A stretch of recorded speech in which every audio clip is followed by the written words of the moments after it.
Oke, kita masuk ke materi yang kedua. Cara menghubungkan tiap poin besar dengan transisi yang baik.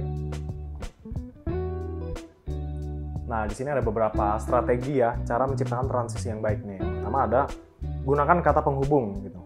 Nah, kata penghubung ini seperti misalnya selanjutnya gitu, atau kemudian atau sementara itu. Nah, itu merupakan salah satu atau kata penghubungnya. Misalnya kita sedang menyampaikan informasi mengenai daur ulang sampah gitu. Langkah-langkah yang pertama adalah misalnya kumpulkan sampah-sampah yang ada di TPU gitu, sampah kering gitu. Selanjutnya, atau kemudian dipisahkan antara sampah organik dan anorganik gitu. Nah, itu gunakan kata hubung supaya menciptakan transisi yang baik antara poin satu dan poin berikutnya.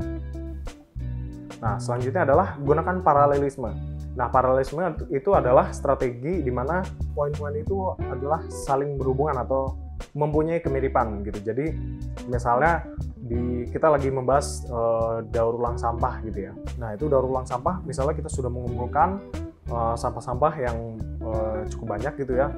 Nanti terus kita akan membahas sampah kering dan sampah basah gitu. Nah, nanti sampah keringnya bisa berupa besi gitu ya, bisa jadi kardus. Nah, nanti yang sampah basah bisa jadi buah, sayur gitu-gitu. Nah, itu kan dua poin besar yang saling paralel gitu ya. Jadi bisa dijelaskan secara bersamaan, tapi kita gunakan paralelisme ini gitu supaya dua info tersebut bisa disampaikan tapi juga dapat diterima dengan baik oleh penonton.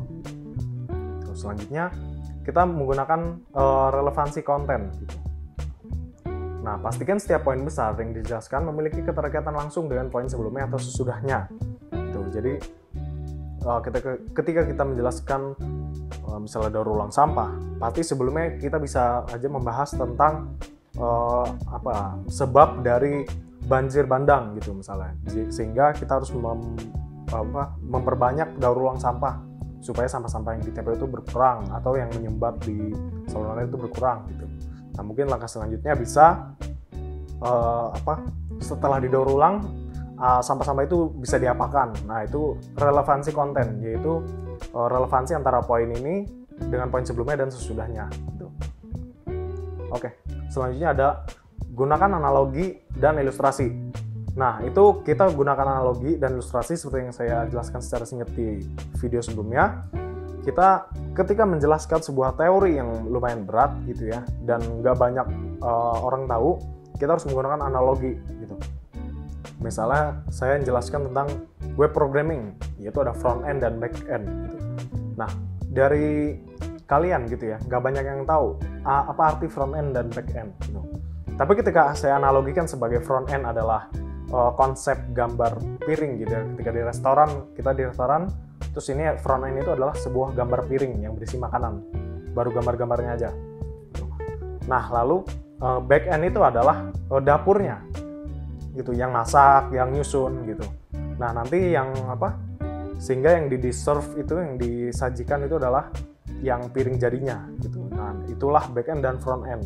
Jadi front end itu adalah yang mengonsepin piringnya gitu dan menyusun makanannya. Kalau back end itu adalah chefnya yang di dapur gitu, yang masak gitu ya. Nah, itu saya menggunakan analogi supaya kalian lebih paham gitu ya. Dan ilustrasi, misalnya misalnya saya menjelaskan tentang daur ulang sampah gitu. Nah, mungkin ketika saya menambahkan gambar daur ulang sampah seperti ini, kita akan lebih mudah menangkap gitu apa sih daur ulang sampah itu gitu. Nah, selanjutnya adalah konsistensi gaya bahasa gitu. Nah, pertahankan konsistensi dalam gaya bahasa, tone, dan cara penyajian informasi. Perubahan tiba-tiba dalam gaya bahasa dapat mengganggu alur dan pemahaman, ya kan? Nah, jadi kita perlu jika kita menggunakan satu gaya bahasa gitu ya, misalnya gaya informal, maka selanjutnya kita harus menggunakan gaya yang informal terus gitu supaya penonton itu nggak bingung gitu ya, ini kok bahasanya nggak berubah gitu. Nah, selanjutnya adalah revisi dan edit ya. Setelah kita menulis gitu ya sebuah format skrip untuk penyampaian atau untuk presentasi, kita harus revisi atau mengedit jika ada kesalahan atau kekurangan gitu.